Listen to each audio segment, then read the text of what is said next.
The third example of when friend might be useful is when you have relationships between objects.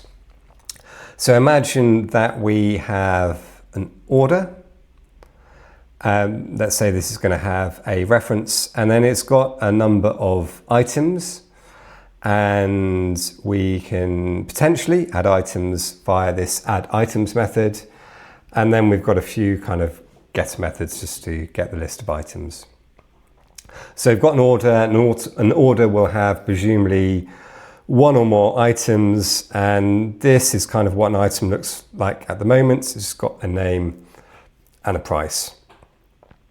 So what we might do, if we look at some code, we could create an order and an item. So we're going to create a new order. We'll give it its reference, Dave's order, and it has got an item which is beginning PHP, and that item is £99. So we correct these two, but then the final thing is we need to link together the item to the order. And I suppose the easy way of doing this is we can just call $order add items, and then we're associating that item with the order. But what I don't really like about this is if we're modeling orders and items, I think when you, for example, you've got two ways of doing this. You can add an order, so you can add an item to an order, or when you create an item, you can specify which order it belongs to. And I think that's a better way of doing things than creating them individually and then remembering that you have to explicitly add the item to an order, because probably, let's just say in this particular case, an item without an order doesn't really make sense. You know, items belong to orders. Or let's pretend it does for this business requirements. So what I don't like is if you forget to run this line of code here, the order's in the correct state, but the item isn't in the correct state because it's not attached to any particular order.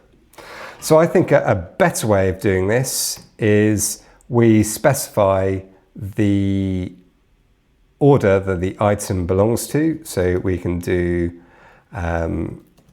order. And then if we come back to our demo code, we need to add that in here. So we're getting a bit better.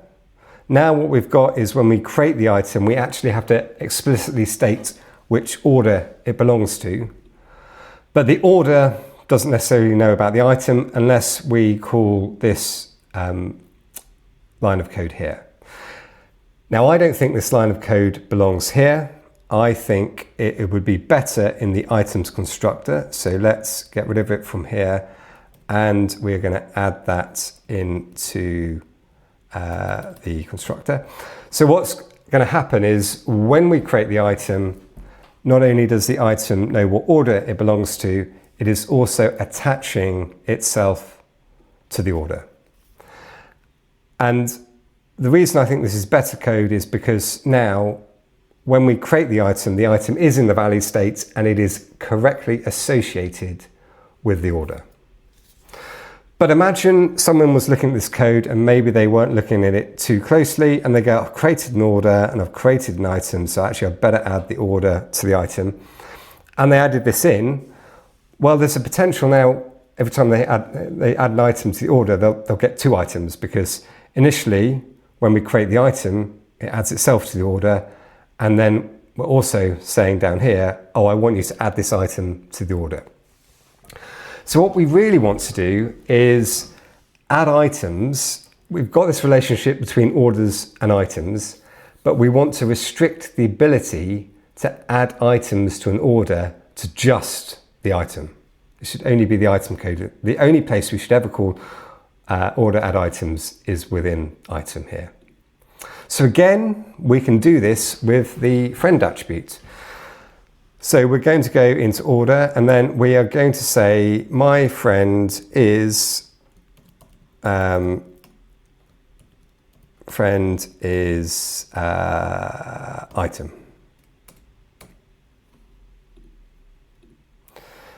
So now if we come back to here and run PHP stan, It is complaining about line 16 in demo. So let's go to line 16 in demo.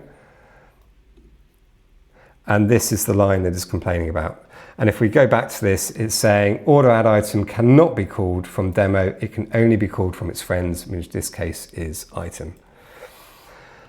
So by adding that friend attribute in, if somebody sees this, they go, somebody sees there's an add item method on order, they might think, oh, I've got to remember to call this. So they might write code like this and think this is fine, but our static analysis will tell us we've made a mistake. So we can kind of delete that and rerun static analysis, and it's happy again.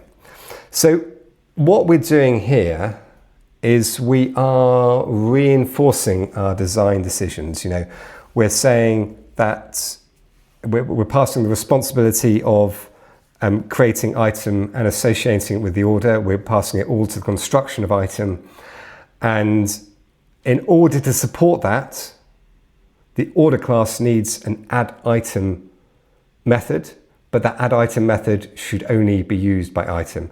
So what we can do is we can go in and enforce that by the friend attribute there.